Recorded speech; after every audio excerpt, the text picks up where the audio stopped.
Akhlak yang baik kunci keberhasilan dunia akhirat. Akhlak yang baik kunci keberhasilan bagi duniamu dan juga kunci keberhasilan bagi akhiratmu. Ibu, istri yang baik bukan yang paling cakep, Bu. Ada berapa banyak orang punya istri cantik ditinggalin juga? Betul? Yang jawab betul nih biasanya kurang cantik.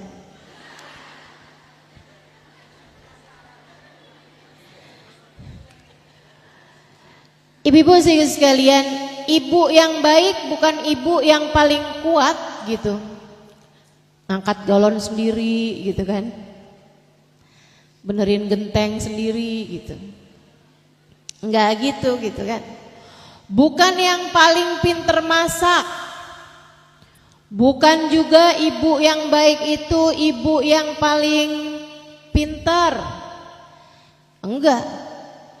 Ada berapa banyak kok ibu-ibu yang pinter, ibu-ibu yang punya banyak duit, tapi anaknya kurang cinta kepada ibu tersebut. Karena memang bukan di sana letaknya. Keberhasilanmu sebagai seorang ibu bukan di situ letaknya. Pun anak ibu-ibu sekalian, anak yang baik, anak yang tercinta di hadapan orang tuanya, nggak harus anak tersebut berprestasi, nggak harus anak tersebut paling cantik. Emang sebagai seorang anak sih keadaannya kayak gimana juga orang tua pasti cinta. Akan tetapi nilaimu sebagai seorang anak, keberhasilanmu sebagai seorang anak di hadapan orang tua lebih dikarenakan karena akhlak. Anak yang akhlaknya baik, orang tuanya pasti semakin cinta padanya. Kalau bicara santun, kalau ngomong sama orang tuanya didengerin, dia banyak senyum sama orang tuanya, pasti dicinta sama orang tuanya. Orang tuanya pasti akan lebih banyak mendoakan kebaikan bagi anak tersebut ketika sang anak adalah menjadi seorang anak dengan akhlak yang mulia, dengan akhlak yang terpuji. Pun demikian istri, suami kadang-kadang memang tertarik dulunya kepada seorang perempuan karena cantik, sebagaimana perempuan juga banyak tertarik sama laki-laki karena ganteng misalnya. Walaupun biasanya sih kalau mau nikah tuh gara-garanya bukan karena ganteng, tapi karena wibawa mobil.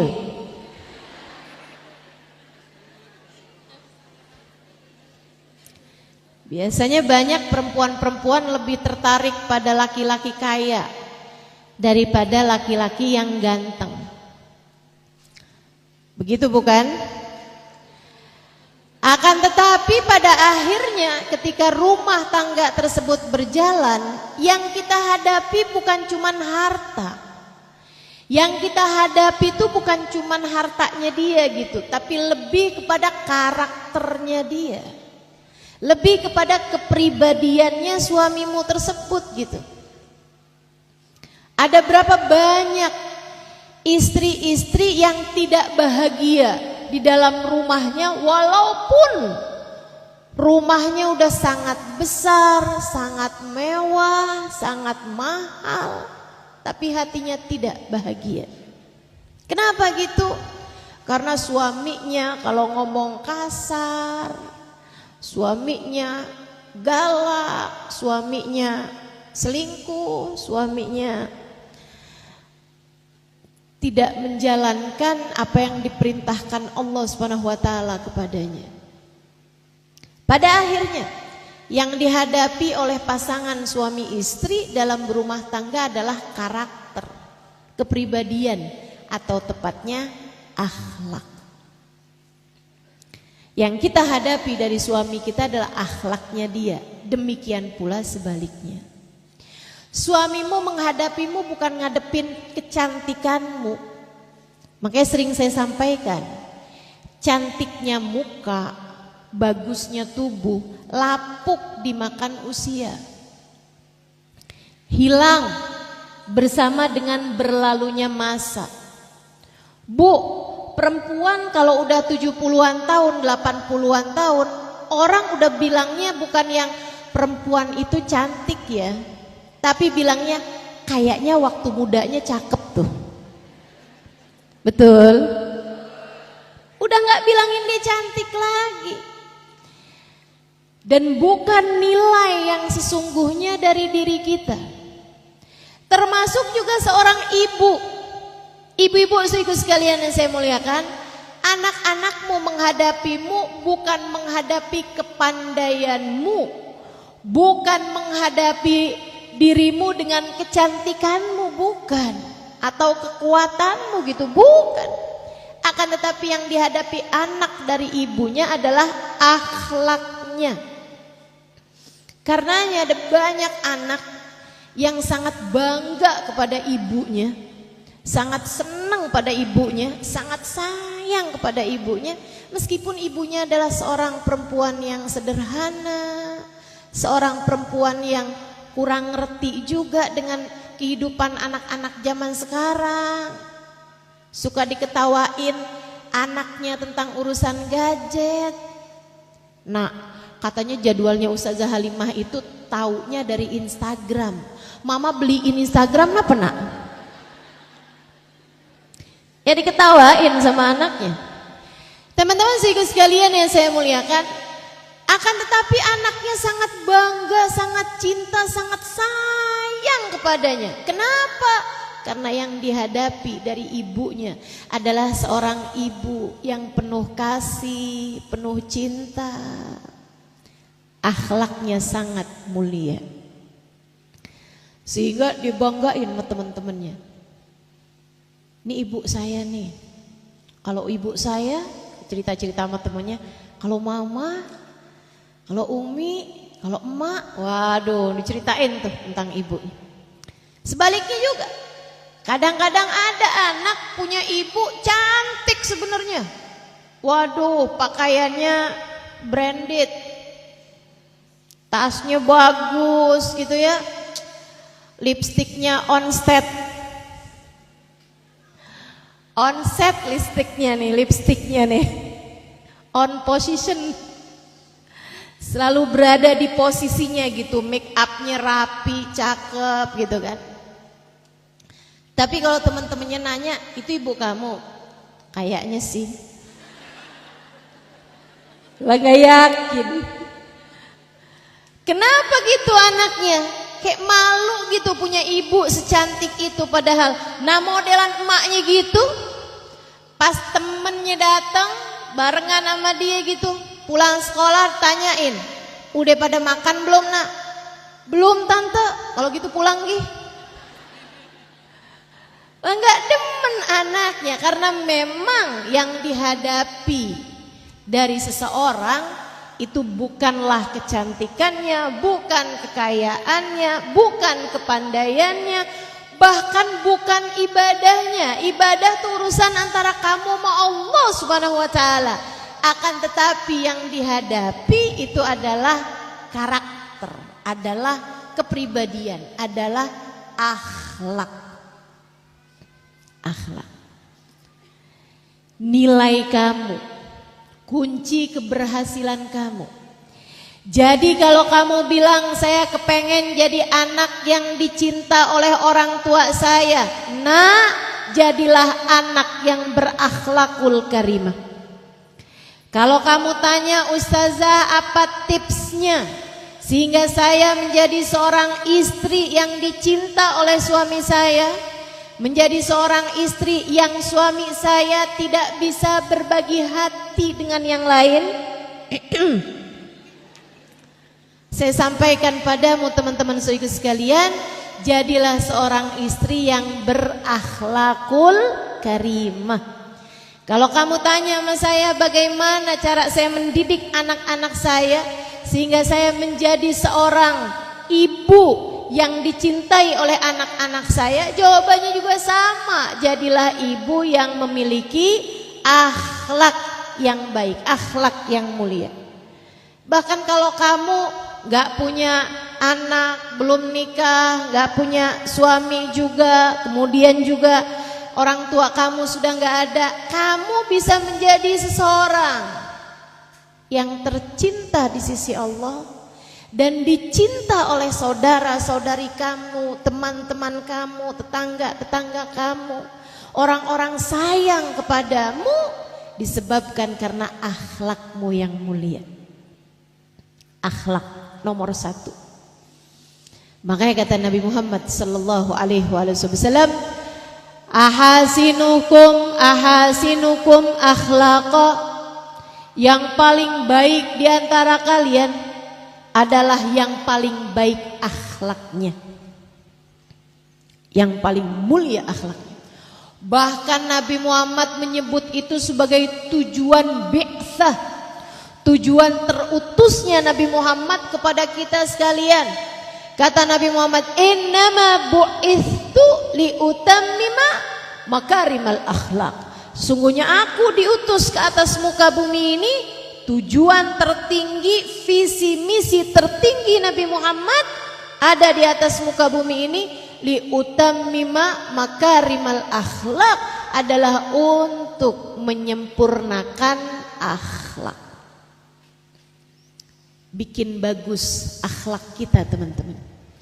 Makanya siapa yang paling beruntung, siapa yang paling berhasil, siapa yang paling sukses hidupnya di dunia hingga di hari akhirat nanti adalah yang paling mulia akhlaknya, yang paling bagus pekertinya, yang paling indah kepribadiannya. Siapa tuh ustazah? Oh, juaranya, nomor 1-nya baginda kita Nabi besar Muhammad. Makanya beliau jadi orang nomor 1 di dunia. Khairu mayyamshi ala qadami, sebaik-baik manusia yang pernah menjejakkan tanahnya di atas muka bumi ini namanya Muhammad, Sayyiduna Muhammad, baginda kita Nabi besar. Seindah-indah manusia yang saat ini berada dalam alam barzakhnya adalah baginda kita Nabi besar Muhammad, pun beliau akan menjadi seindah-indah, semulia-mulia manusia di padang mahsyar dan juga semulia-mulia manusia di hari akhirat, bahkan akan menjadi semulia-mulia manusia di atas surga Allah Subhanahu wa taala. Kenapa Nabi Muhammad menjadi manusia yang paling mulia? Allah Subhanahu wa taala mengatakan tentangnya, a'udzubillahi minasyaitonirrajim, wa innaka la'ala khuluqin azim. Sungguh engkau wahai Nabi Muhammad berada di atas budi pekerti yang mulia. Mulia Nabi kita Muhammad karena akhlaknya yang terpuji. Kayak apa sih akhlak yang terpuji itu? Yuk kita mau pelajarin. Kalau Nabi sendiri itu, para tabiin tuh kan gak bisa lihat Nabi Muhammad. Mereka ada sesudah wafatnya Nabi Muhammad. Yang sezaman sama Nabi, ya mari didengarkan. Duduk yang tenang, didengarkan. Yang sezaman sama Nabi, yang ketemu sama Nabi, yang lihat Nabi, yang dengar suara Nabi, itu namanya generasi sahabat. Ya, ashabun Nabi, generasinya sahabat. Generasi sesudahnya namanya generasinya tabi'in. Mereka nggak ketemu sama Nabi Muhammad, tapi mereka ketemu orang-orang yang ketemu sama Nabi Muhammad. Maka mereka pun pengen tahu kayak apa sih Nabi Muhammad? Kayak apa sih? Mereka pun bertanya kepada para sahabat yang berjumpa dengan Nabi Muhammad. Mereka banyak yang tanya kepada sahabat-sahabat yang lain, Sayyidina Ibnu Abbas, para sahabat-sahabat yang lain yang banyak dijumpai oleh para tabi'in. Kaifa kana Rasulullah sallallahu alaihi wasallam? Gimana sih Nabi Muhammad tuh kayak gimana mukanya, badannya gitu. Banyak di antara para sahabat bilang gini, Nabi Muhammad tuh cakep. Ya kayak apa cakepnya?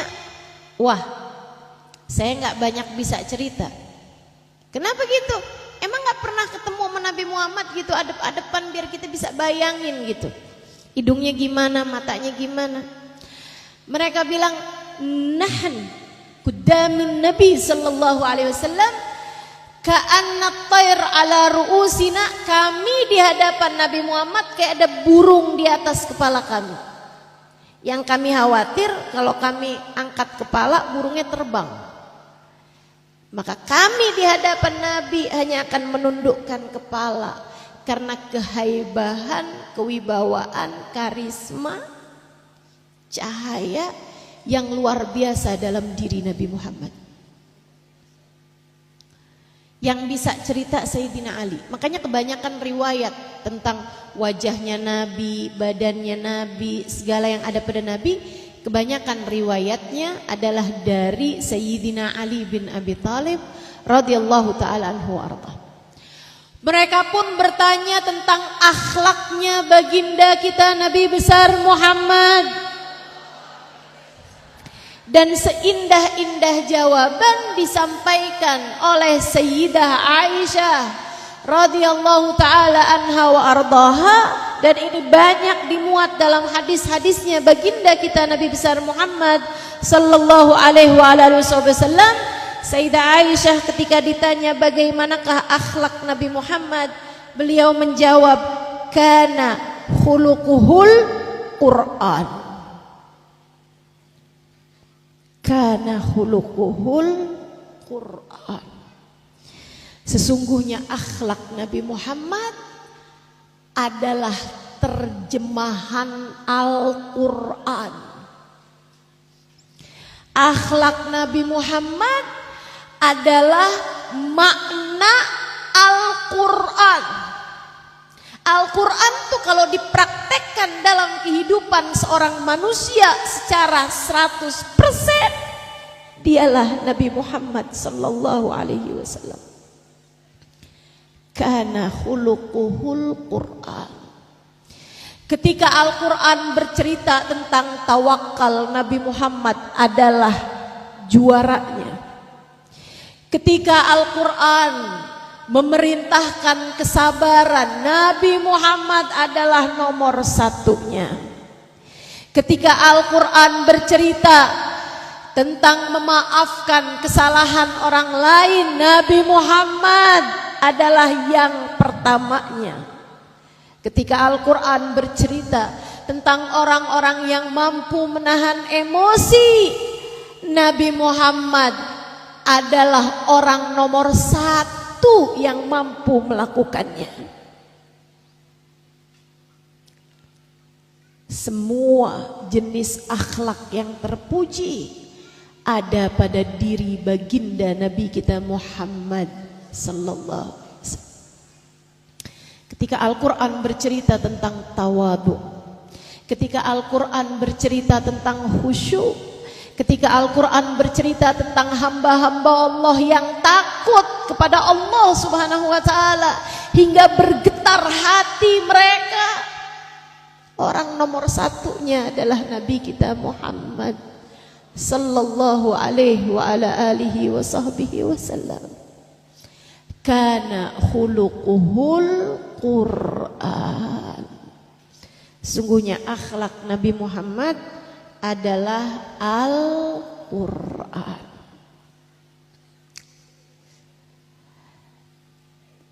Saudariku sekalian yang saya muliakan, semua orang terkagum-kagum. Bukan hanya sahabat, bukan hanya keluarga, bahkan orang-orang kafir yang benci kepada Nabi Muhammad sekalipun, mereka semuanya menjadi saksi kemuliaan akhlak Nabi besar Muhammad.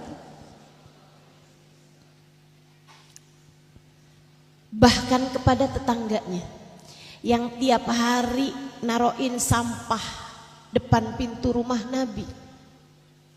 Nabi punya tetangga Yahudi, teman-teman. Nabi kalau mau keluar rumah nih agak siangan hari gitu, Nabi liatin sampah berserakan di depan pintu rumah beliau. Jadi Nabi tuh kalau siangan gitu bersihin tuh sampah-sampah, bersihin, sapuin dulu sama Nabi sebelum keluar. Dapat beberapa hari Nabi lihat nggak ada sampah depan rumah Nabi. Besokannya lagi Nabi Muhammad lihat lah bersih. Padahal udah siap-siap aja mau ngambil sapu. Heran, Nabi pun nanya, kemana ya tetangga saya itu? Si Fulan bin Fulan tuh kemana, kok gak kelihatan? Masih muda anaknya. Innahu marid ya Rasulullah. Dia lagi sakit wahai Rasul. Oh, disamperin Nabi Muhammad alaihissalam. Ini saya cerita biar kita belajar akhlak, teman-teman. Biar kita lihat kayak apa diri kita gitu. Biar kita bisa nyontohin baginda kita Nabi besar Muhammad. Kita kalau ada orang habis nyakitin kita terus kita tahu dia sakit, tuh kan, tahu kan. Kalau nyakitin saya tuh emang kayak gitu. Saya sih biasa aja ya, tapi Allah tuh emang suka kayak gitu tuh. Dibawa-bawa Allah pula. Masya Allah, kualat tuh orang sama saya. Emang kayak gitu modelannya. Asal tahu ya, pada denger kan? Tuh, orang kalau benci sama saya kayak gitu tuh. Saudaraku sekalian saya muliakan, Nabi Muhammad hatinya kalau dibuka isinya rahmat yang tak terkira. Nabi Muhammad isi hatinya adalah kasih sayang yang tak ada ujungnya. Kalau dikatakan kasih sayang ibu sepanjang jalan, ketahuilah kasih sayang baginda kita Nabi Muhammad seluas samudra tak pernah bisa dilihat ujungnya. Terbentang luas tak terbatas kasih sayang baginda kita Nabi besar Muhammad. Akhlak terpuji saudariku sekalian. Kemampuan untuk bisa menyayangi bahkan kepada yang telah menyakiti. Ama Nabi ditengokin. Ngapain? Mau disyukurin? Mau dikatain makanya ente taubat? Kerjaan nyakitin Nabi mulu, enggak gitu. Nabi nengokin sebagaimana keindahan beliau ketika menengok orang yang sedang sakit dari sahabatnya. Beliau pegang dahinya, beliau pegang tangannya. Ini tangan yang biasa menserakan sampah di depan rumah Nabi Muhammad. Ama Nabi dipegang. Kita aja kepengen, teman-teman. Sahabat aja kepengen hal itu. Tangan mulia yang pernah sampai di Sidratul Muntaha.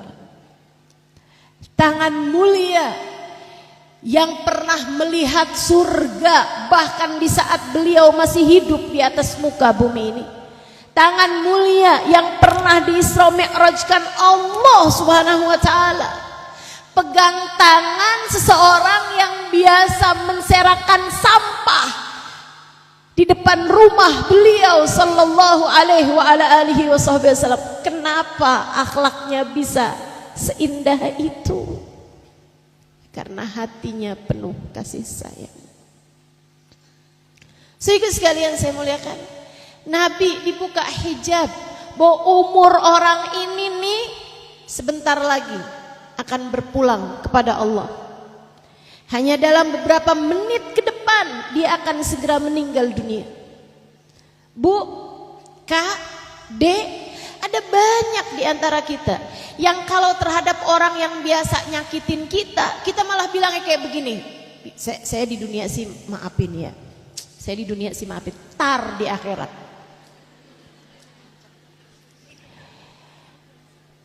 Tar di akhirat. Gitu kan? Kayak kepengen banget dia dibales di akhirat padahal dia muslim. Kayak kita kepengen banget dia ntar di akhirat di neraka di saat saya bisa ketawa-ketawa ngelihat dia dari surga. Kesannya kan kayak begitu. Maksud kamu apa coba? Kalau kamu tahu bahwa di akhirat kamu pun akan masuk neraka, masa kamu akan menuntut dia gitu? Teman-teman sekalian, atau kalau kamu tahu bahwa dia pun juga akan berada di atas surga, surganya yang ada di atasnya kamu gitu. Kamu mau mikir akan saya tuntut di akhirat? Kan enggak. Kamu ketika disakiti kan berpikir bahwa saya akan masuk surga nih, sementara dia ntar saya tuntut biar ada di neraka tuh sekalian. Kan begitu. Saudara sekalian, terhadap yang seumur hidup menyakiti Nabi Muhammad. Ketika Nabi tahu bahwa umurnya sudah akan segera berlalu, Nabi pun dengan pandangan penuh rahmat dan hati yang tak berhenti berdoa meminta kepada Allah. Beliau berkata kepada pemuda tersebut, "Halla taslim taslam." Nak, masuk Islam aja yuk, kamu akan selamat. Dia udah malu dari awal betapa dia sakit, Nabi Muhammad malah justru menjenguknya. Dia udah malu selama ini nyakitin Nabi Muhammad. Karenanya begitu Nabi Muhammad ngomong kayak gitu, rasa malunya dia membuat Allah menurunkan hidayah padanya. Dia pandangin wajah ayahnya ngangguk. Terus dia bilang, "Asyhadu an la ilaha illallah wa asyhadu annaka Muhammad Rasulullah." Abis ucap kalimat syahadat, abis masuk Islam, dia menghembuskan nafas terakhir meninggal dunia. Artinya dia meninggal dunia sebagai sahabat Nabi Muhammad. Artinya kelak di padang mahsyar dia akan berada dalam barisan-barisan awal yang akan berada di belakang baginda kita Nabi besar Muhammad. Padahal dia adalah orang yang telah begitu menyakiti Nabi Muhammad. Padahal dia adalah orang yang sangat mengganggu Nabi Muhammad. Akan tetapi Allah perkenankan kemuliaan seindah itu untuknya. Karena Nabi Muhammad adalah seseorang yang hatinya penuh dengan kasih sayang. Yuk kita belajar. Bu, yang di luar bu, dengar suara saya? Yuk kita sama-sama belajar. Buat bikin akhlak kita jadi naik bu, biar kita sukses di dunia maupun di akhirat. Bukan sukses tuh artinya kaya raya, punya banyak duit, bukan. Tapi sukses yang saya maksudkan lebih kepada kebahagiaan hidupmu dari dunia sampai di akhirat. Biar senang hidupnya, biar bahagia hidupnya. Lah terus gimana nih? Apa sih akhlak itu? Nabi Muhammad menceritakannya dalam 3 definisi yang gampang. Anta'fu amman zalamak, wa an tu'ti man haramak, wa tuhsin ila man asa'a ilaik. Kata Nabi Muhammad, akhlak tuh gampangannya kayak 3 deh gitu. Yang pertama, kamu memaafkan siapapun yang pernah berbuat salah padamu. Kalau orang bikin salah, maafin aja, Bu. Jangan simpen dendam dalam hati. Itu namanya kamu tidak berakhlak yang baik. Udah, jangan kebanyakan belajar dari sinetron. Jangan kebanyakan belajar dari drama Korea. Jangan kebanyakan belajar dari film India.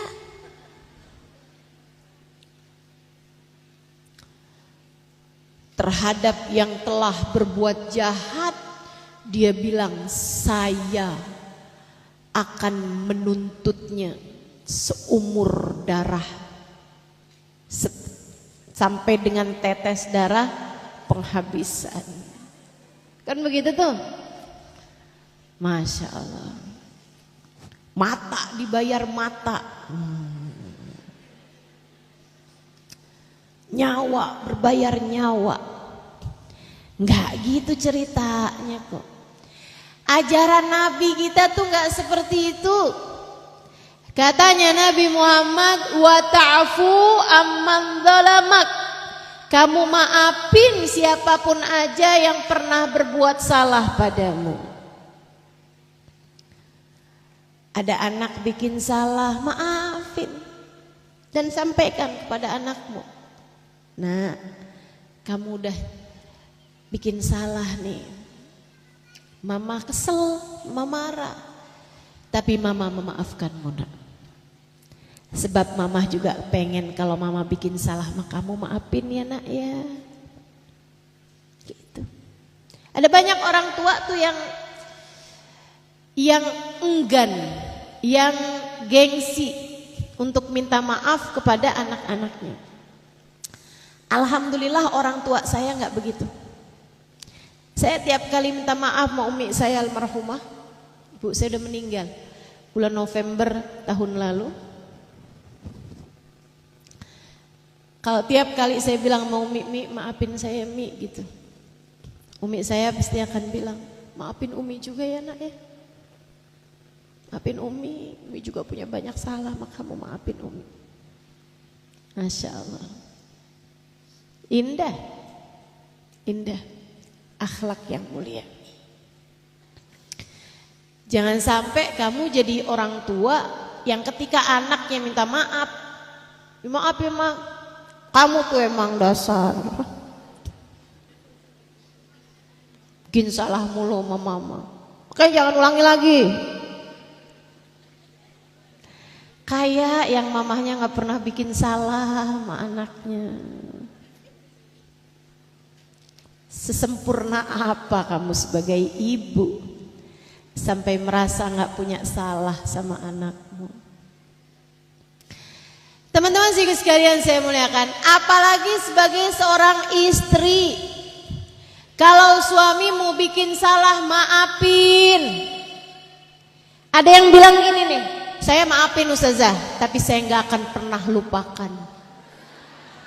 Sebab saya ini pakar sejarah Ustazah. Jadi kalau kapan waktu dia bikin salah lagi, saya ungkit lagi kesalahan dia dari awal tahun nikah sama saya. Masya Allah. Ngapain kayak gitu, ngapain kayak gitu. Teman-teman sekalian yang saya muliakan, enggak gitu. Kalau kamu punya suami bikin salah, kamu memaafkan dia, lupakan kesalahannya. Enggak usah diingat-ingat. Tapi kan susah melupakan. Maksud saya melupakan itu adalah dengan kamu memaafkan dia sampai kalau kamu teringat sudah tidak ada rasa sakit hati lagi terhadap kesalahannya. Gitu maksudnya. Bukan artinya lupa itu lumpuhkanlah ingatanku gitu, bukan. Bukan artinya melupakan itu kamu mendadak amnesia gitu kan. Enggak gitu teman-teman. Artinya melupakan adalah dengan tidak kamu ungkit-ungkit lagi hal itu, kamu bisa mengingatnya tanpa rasa sakit hati. Gitu. Maafin. Tapi kok berat ya Ustazah? Gimana caranya biar saya tuh lega gitu maafin? Dengan mengingat bahwasanya semua manusia hambanya Allah, dan semua yang terjadi tak bisa terjadi kecuali dengan izin Allah. Kejadian apapun di atas muka bumi ini, bahkan sekedar daun jatuh, bahkan sekedar angin bertiup, semuanya terjadi dengan kehendak Allah. Siapa yang datang, siapa yang gak datang, siapa yang duduk di depan, siapa yang duduk di belakang, siapa yang duduk di bawah pohon korma itu ya. Saya kalau lihat kayak lagi ngelihat, kayak lagi ada di Arab gitu. Tapi kalau ngelihat mukanya ingatlah kalau saya lagi ada di Tangerang. Teman-teman sekalian yang saya muliakan, jadi kita tidak ada sesuatu terjadi kecuali dengan izin Allah. Yang menetapkan yang duduk di depan siapa, yang duduk di belakang siapa, yang duduk di balik tembok siapa, semuanya Allah Subhanahu wa taala. Saudariku sekalian yang saya muliakan, maka dengan cara seperti itu kamu gampang maafin kesalahan orang. Kamu gak akan jadi dendam. Ini panitianya nih, saya padahal datang lebih awal, tapi saya gak dimasukin ke dalam masjid karena saya bukan VIP.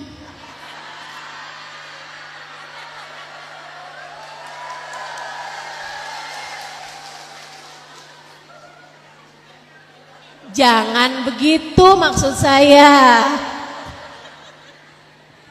Di mana kamu berada saat ini, duduk di mana, ditempatkan di mana, semuanya sesuai dengan ketetapan Allah Subhanahu wa taala. Tak ada apapun terjadi kecuali dengan izin Allah semuanya. Fa'alun lima yurid. Dialah yang menghendaki segala sesuatu.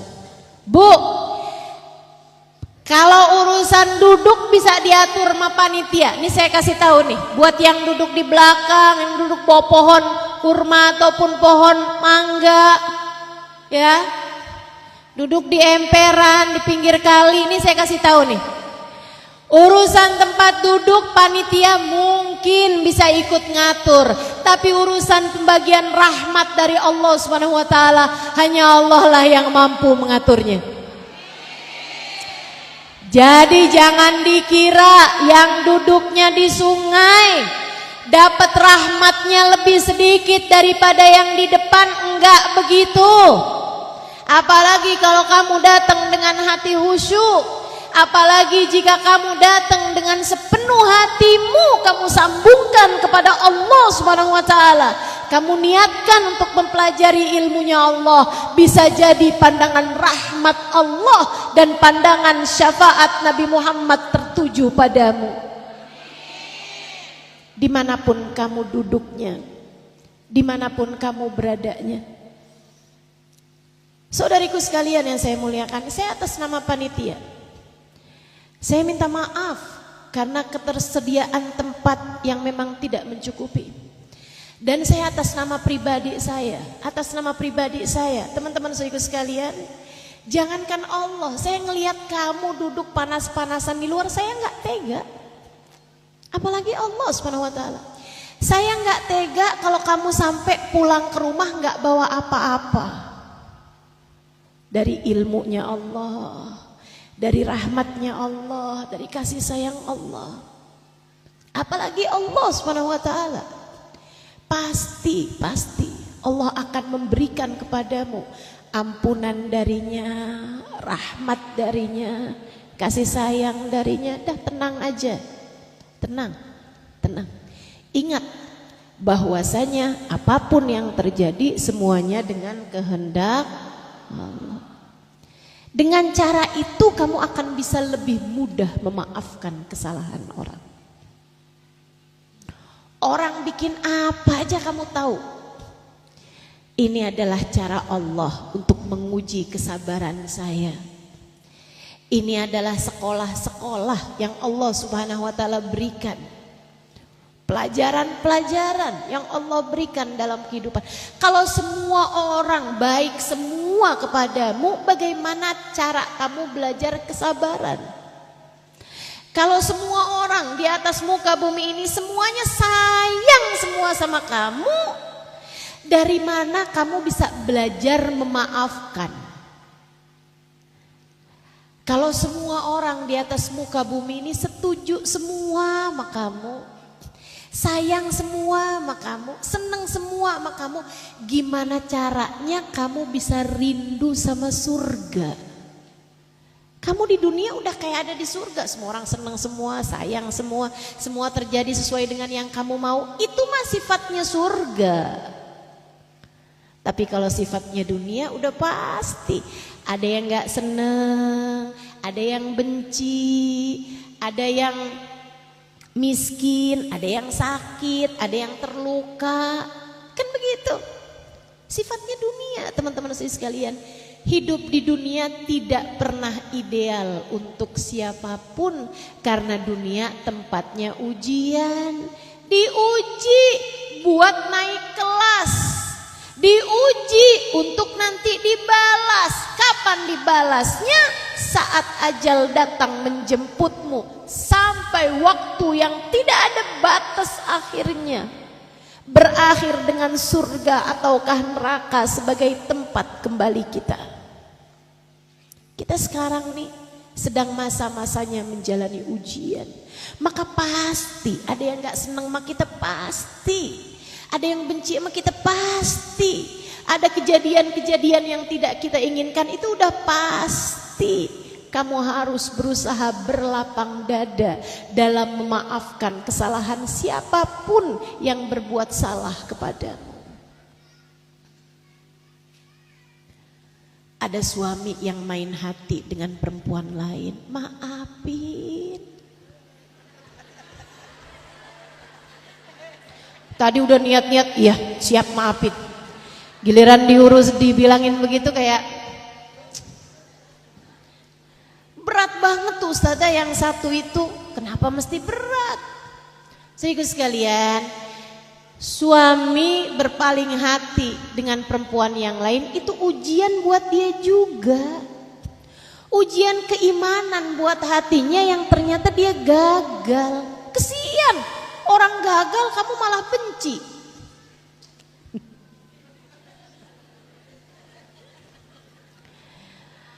Dia tuh kalau main hati, apalagi sampai main, bukan cuman hati lagi, main perempuan beneran sama perempuan yang lain gitu, kamu gak diajaknya ikutan main. Saudariku sekalian yang saya muliakan, itu kan dia ngerjain dosa namanya. Orang lagi ngerjain dosa, kalau kamu sayang sama dia, dimohonkan ampun, didoain biar dosanya diampuni sama Allah. Bukan malah kamu yang gak bisa memaafkan. Jadi daripada tuh kamu sampai segitu dendamnya sama si perempuan itu, sebegitu bencinya sama suami kamu, lebih baik kamu dekatkan dirimu kepada Allah. Kamu tengadahkan tangan kemudian bilang, ya Allah ampunilah dosa suamiku. Pada gak mau nih. Ampunilah dosa suamiku ya Allah. Jangan biarkan hatinya tertarik kepada yang haram. Ya Allah, jagalah kami semuanya agar dapat menjadi hamba-hambamu yang senantiasa mengerjakan hal-hal hanya yang Engkau perintahkan kepada kami. Gitu. Doain, kesian suaminya. Setuju? Emang bener kok. Atau sekurangnya begini, kalau kamu susah mau berpikir seperti itu, sekurangnya gini deh. Kurangnya gini nih.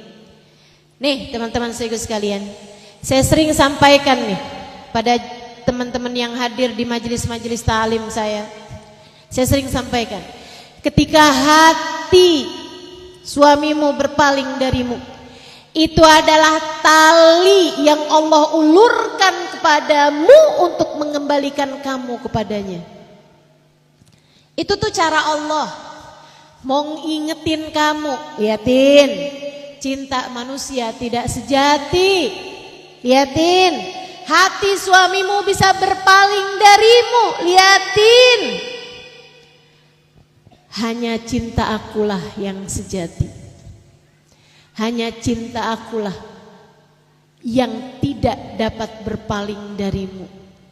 Maka daripada kamu sibuk mengejar cinta manusia, alangkah lebih baiknya jika kamu serius mengejar cintaku. Gitu. Jadi bagi siapapun nih yang sedang berada dalam masa suaminya berpaling hati darinya, rekatkanlah kembali hubungan antaramu dengan Allah Subhanahu wa taala. Bangunlah lebih awal sebelum subuh. Salatlah beberapa rakaat. Kemudian tengadahkan tanganmu kepadanya. Katakan kepada Allah Subhanahu wa taala, "Ya Allah, hati suamiku berpaling dariku. Namun aku tahu ya Allah bahwa Engkau tak akan meninggalkanku. Aku mohon padamu ya Allah, jangan jauhkan aku dari rahmat-Mu, jangan jauhkan aku dari cinta-Mu." Minta sama Allah Subhanahu wa taala, biar Allah selalu berpihak padamu. Minta pada Allah, biar Allah senantiasa menuntun jalan hidupmu. Minta sama Allah agar senantiasa membersamai hidupmu. Itu yang harus kamu minta. Sebab yang namanya suami sih, secinta apapun kamu dengannya, bahkan secinta apapun dia denganmu, pasti satu waktu akan terpisah juga dengan kematian. Entah dia duluan, entah kamu duluan, kamu pasti akan berpisah. Allah yang tidak akan berpisah dengan kita, teman-teman. Jangan sampai sibukmu mengejar cinta suamimu membuat kamu lupa kepada dia yang tidak akan pernah meninggalkanmu. Yuk, belajar berakhlakul karimah, maafkan siapapun yang pernah berbuat salah padamu. Kalau gara-gara kamu ditinggalkan suamimu, kamu menjadi semakin dekat dengan Allah Subhanahu wa taala, bukankah itu adalah harga yang pantas? Bukankah itu adalah nilai yang cukup? Kamu bisa dapat cintanya Allah sebagai ganti cinta suamimu. Bukankah itu adalah harga yang cukup tinggi? Kamu bisa dibayar dengan surga. Teman-teman saudara sekalian, kalau kamu tetap terus lurus di jalan Allah Subhanahu wa taala, terus maksud ustazah gimana nih? Kita lepasin suami kita? Enggak gitu juga. Enggak gitu juga. Maafin. Terus gimana ustazah?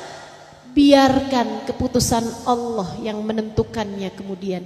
Kamunya jangan mau jauh dari Allah. Tetap jaga akhlak sama suami. Tetap jaga akhlak sama suami. Jangan memilih keputusan-keputusan yang salah, yang bertentangan dengan akhlakul karimah. Oh, suami saya selingkuh nih. Oh, dipikir dia doang yang bisa selingkuh, saya juga. Ya itu namanya ada orang keplosok masuk got, kamu ikut-ikutan. Dia pikir dia doang nih yang bisa keplosok, saya juga. Mau begitu? Tentu tidak, teman-teman. Atau kamu hilang akhlakul karimah dalam dirimu, kamu samperin dia, kamu labrak dia, kamu pukul dia, kamu jambak rambutnya. Kayak begitu? Itu boleh dilakukan buat orang yang dia pikir abis mati nggak ada azab kubur. Boleh dilakukan buat orang yang nggak percaya sama agama Allah. Buat orang yang gak percaya bahwa di akhirat nanti ada padang mahsyar. Buat orang yang gak percaya bahwa di akhirat nanti ada surga neraka. Silahkan kamu ikuti ego dirimu. Silahkan kamu ikuti hawa nafsumu. Silahkan kamu kehilangan akhlak terpujimu. Namun buat kamu umat Nabi Muhammad, buatmu umat Nabi Muhammad, yang Nabi Muhammad bahkan berkata, tidaklah seorang muslim tertusuk duri dan dia berkata alhamdulillah ala kulli hal, terima kasih ya Allah atas segala keadaan yang kau berikan padaku, melainkan Allah akan jadikan hal tersebut sebagai penghapus atas dosa-dosanya. Melainkan dia tertulis sebagai hamba-hamba Allah yang sabar. Dan orang yang sabar balasannya adalah surga. Kalau kamu begitu, kalau kamu tahu dalam kubur nanti ada azab kubur, ada nikmat kubur. Kalau kamu paham di akhirat nanti ada masa panjang di mana orang-orang yang tidak berbuat kebaikan akan tenggelam oleh keringatnya sendiri karena kepanasan. Sementara hamba-hamba yang mulia di sisi Allah, Allah tempatkan di bawah naungan arsy di saat tidak ada naungan selain naungannya. Dan kamu berharap menjadi orang-orang yang berada di bawah naungan tersebut, maka berakhlaklah dengan akhlak yang mulia. Dan terhadap segala macam ujian yang datang dalam kehidupanmu, bersabarlah. Yang sabar, yang sabar. Ada satu hadis Nabi Muhammad alaihi wasallam, saya kalau ingat jadi imun buat kesabaran saya. Walaupun ujiannya juga, ujian itu teman-teman disesuaikan sama derajat di sisi Allah. Kata Nabi, al-bala muwakkalun bil anbiya, thummal awliya, thummal adna fal adna. Ujian itu disesuaikan sama tingkatan. Yang paling gede pada para nabi, bawahnya adalah para wali, bawahnya adalah orang soleh, terus ke bawahnya. Nah, ujian kita mah nggak bakalan gede-gede amat lah. Kita nggak bakalan diuji sama Allah dengan kemiskinan yang sampai bikin kamu nggak bisa makan hari itu gitu. Nggak ada ceritanya. Nilai kita nggak sampai segitunya, derajat kita nggak sampai segitu tingginya. Sehingga sekalian yang saya muliakan, la yukallifullahu nafsan illa wus'aha. Akan tapi kan memang menghadapi apapun di atas muka bumi ini perlu kesabaran. Nih saya kasih tahu nih, buat saya secara pribadi ada hadis Nabi Muhammad alaihissalam yang saya kalau lagi susah gitu, kalau lagi sedih gitu, kalau lagi apa gitu yang nggak enak, saya ingat hadis itu kayak yang Bismillah, Bismillah, saya akan mampu menghadapinya. Bismillah. Apa aja bentuk ujiannya, lo ingat hadis satu itu, saya akan sabar. Apa hadisnya? Nabi Muhammad bilang begini nih, fasbiru hatta tulqu alayyal haud.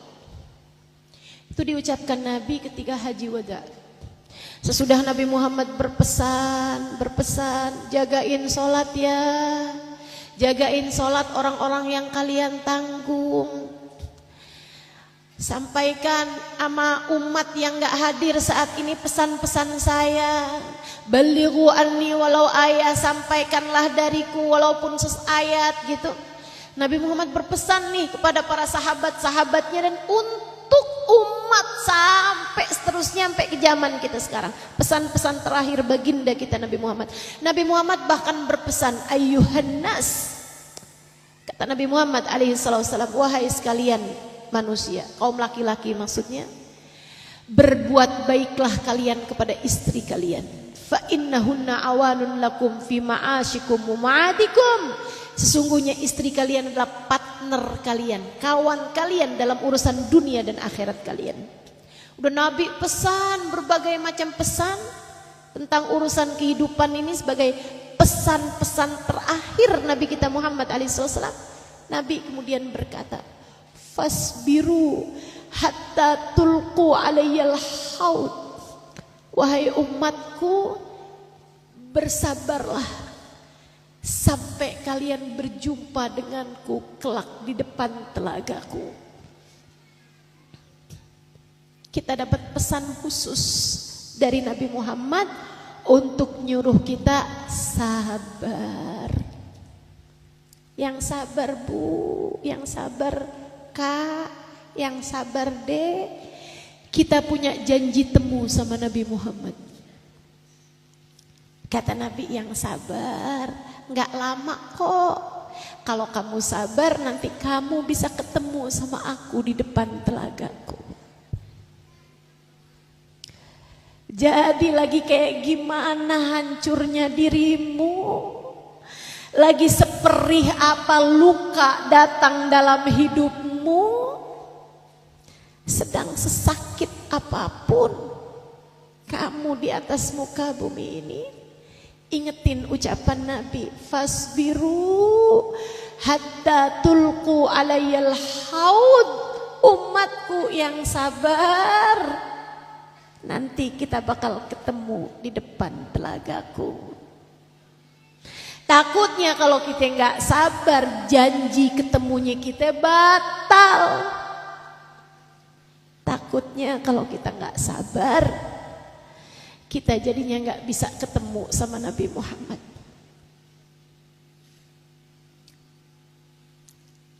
Anta'fu amman zalamak.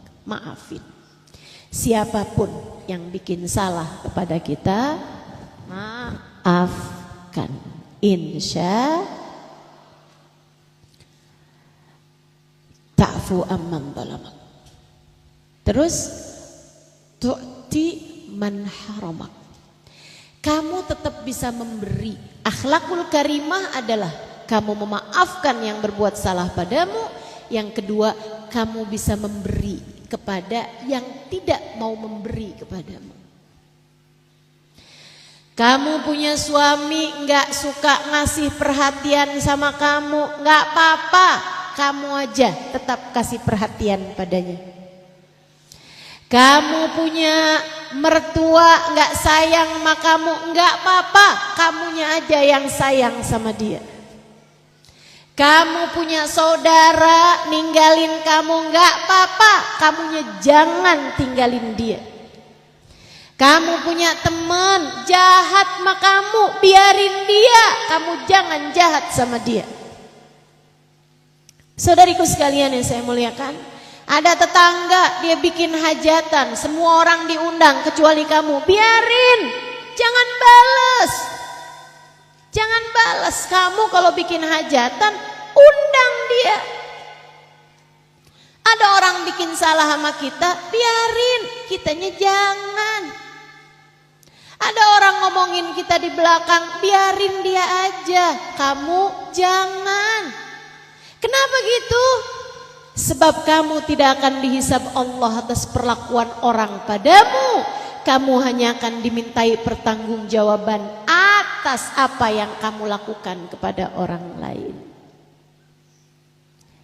Bahkan Bu, jika anakmu sesudah dewasa kurang perhatiannya kepadamu, jangan sedih. Dia lebih banyak konsentrasi kepada keluarganya, istrinya, anak-anaknya, jangan sedih. Jangan nuntut banyak-banyak ma anak Bu. Gak apa-apa, rezeki ma Allah juga yang ngatur. Ibu-ibu sekalian, anakmu tidak cukup perhatian padamu, kamu tetaplah perhatian padanya. Tetaplah angkat tanganmu mendoakan anak-anakmu. Tetaplah minta kepada Allah untuk ridho kepada anak-anakmu. Tenang, kebaikan yang kamu lakukan kepada siapapun hanya akan kembali kepada dirimu sendiri. Jangan balas perlakuan orang lain dengan balasan yang sama. Kalau orang gak mau ngasih sama kita gak apa-apa, kitanya jangan, kita tetap kasih aja. Begitu ya, insya. Dan yang terakhir kata Nabi Muhammad SAW, sebagai yang kata Nabi Muhammad sebagai akhlakul karimah, tuhsin ila man asa'a ilaik, kamu tetap berbuat baik bahkan kepada orang yang berbuat jahat padamu. Ada orang bikin apa aja kita tetap baik aja, kayak gitu tuh. Nabi Muhammad tuh dijahatin senyumnya tetap aja. Orang-orang soleh dijahatin senyumnya tetap aja. Dan saya belajar itu dari guru-guru kami. Saudaraku sekalian, saya belajar dari guru-guru yang luar biasa. Dari di Indonesia sampai kemudian ke Tarim, Yaman, Hadramaut. Guru kami Sayyidil Habib Umar bin Hafid. Dan istri beliau Hubabah Ummu Salim. Saya banyak belajar dari mereka. Bahkan beberapa kitab saya hatamkan. Akan tetapi teman-teman, yang paling banyak saya pelajari dari mereka justru dari perilaku mereka, justru dari akhlak mereka, justru dari kepribadian mereka. Ternyata bisa orang seindah itu akhlaknya. Ternyata bisa manusia semulia itu budi pekertinya. Bisa. Kita hanya perlu untuk terus mendekat kepada Allah, terus belajar, jatuh bangun tapi terus berdiri lagi, terus belajar, hadiri kajian, terus belajar. Bisa. Ini saya ceritakan satu aja. Satu waktu di kota Tarim itu ada orang yang ngakuin tanah. Semua orang tahu tanah tersebut milik keluarga Habib Umar bin Hafid. Tanah itu atas namanya Habib Umar juga. Semua orang tahu itu.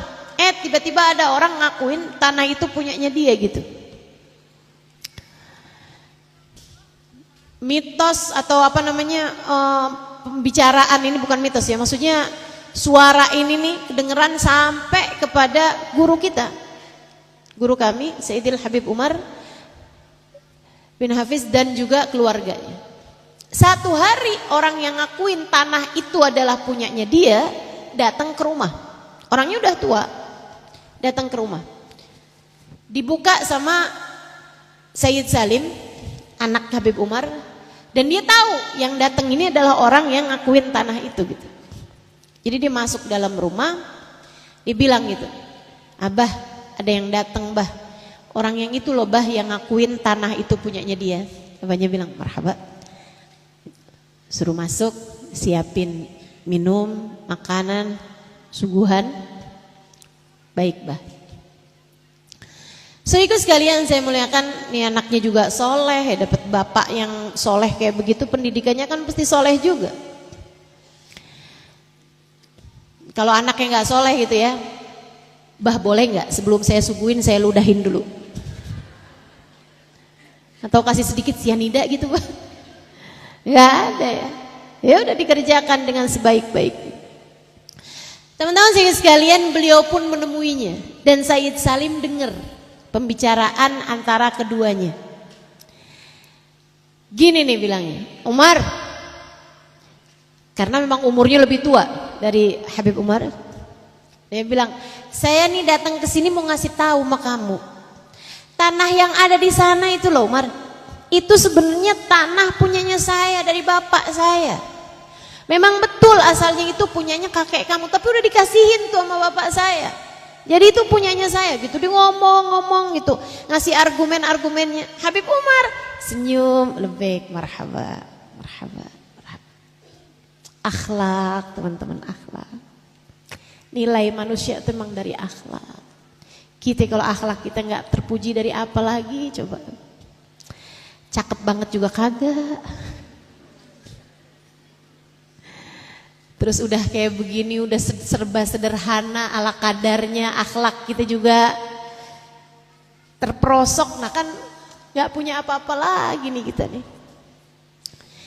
Yang kayak guru-guru kita itu ibadah luar biasa, hati luar biasa, akhlaknya terpuji pula, ya Allah. Apa enggak surga kangen tuh sama orang-orang kayak begitu? Beliau hadapi dengan senyuman orang tersebut, kemudian beliau bilang marhaba, marhaba. Habis dapat suguhannya ditaruhin, dia bilang silahkan minum, silahkan makan. Beliau masuk ke dalam ngambilin surat tanahnya.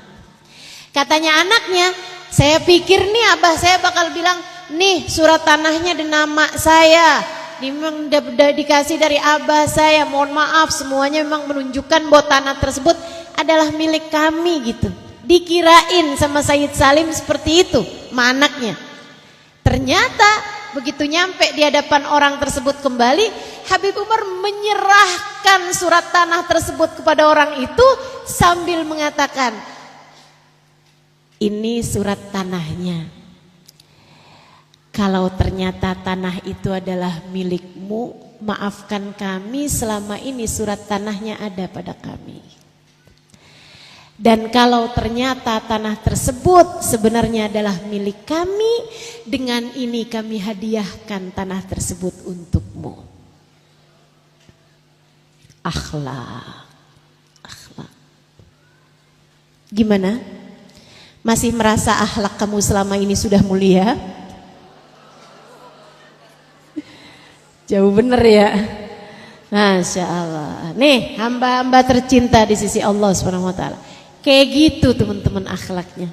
Yuk kita belajar untuk bisa, gak bisa sih nyamain, ya seenggaknya gitu, kayak maju lah seenggaknya ya. Maju gitu biar gak mundur. Maju.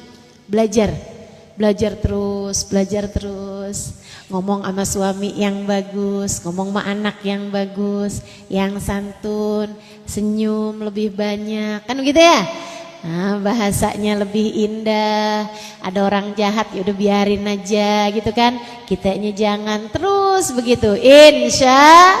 Insya Allah. Sebab bagaimanapun akhlak yang mulia adalah kunci keberhasilan kita hidup, baik di dunia maupun kelak di hari akhirat. Mudah-mudahan kalau kita jagain akhlak kita biar mulia, nanti kalau kita meninggal dunia Allah bahagiakan kubur kita, Allah bahagiakan kita dalam alam kubur kita di padang mahsyar. Mudah-mudahan kita ada di belakang baginda kita Nabi besar Muhammad sallallahu alaihi wasallam, dan sebagaimana yang dijanjikan kita bisa berjumpa beliau di depan telaga beliau insyaallah, hingga kelak bisa masuk ke dalam surga Allah Subhanahu wa taala bersama baginda kita Nabi besar Muhammad, pemilik akhlak yang paling terpuji. Rabbana zalamna anfusana wa illam taghfir lana wa tarhamna lanakunanna minal khasirin. Rabbana atina fid dunya hasanah fil akhirati hasanah wa qina adzabannar. Bi fadli subhana rabbika rabbil izzati amma yasifun wa salamun alal mursalin walhamdulillahi rabbil alamin. Kita baca suratul Fatihah, kita minta pada Allah Subhanahu wa taala semoga ilmu yang baru saja kita dengar tidak menjadi sesuatu yang masuk telinga kanan keluar telinga kiri, akan tetapi menjadi ilmu yang kita dengarkan dengan kedua telinga, kita simak sepenuhnya dengan akal pikiran kita. Allah turunkan menjadi cahaya yang memandu hati kita melewati kehidupan di atas muka bumi. Inilah hadhihi niyah bikunniyah salihah jami'ah syamilah la hadratin Nabi Muhammad sallallahu alaihi wa alihi wasallam. Al-Fatihah.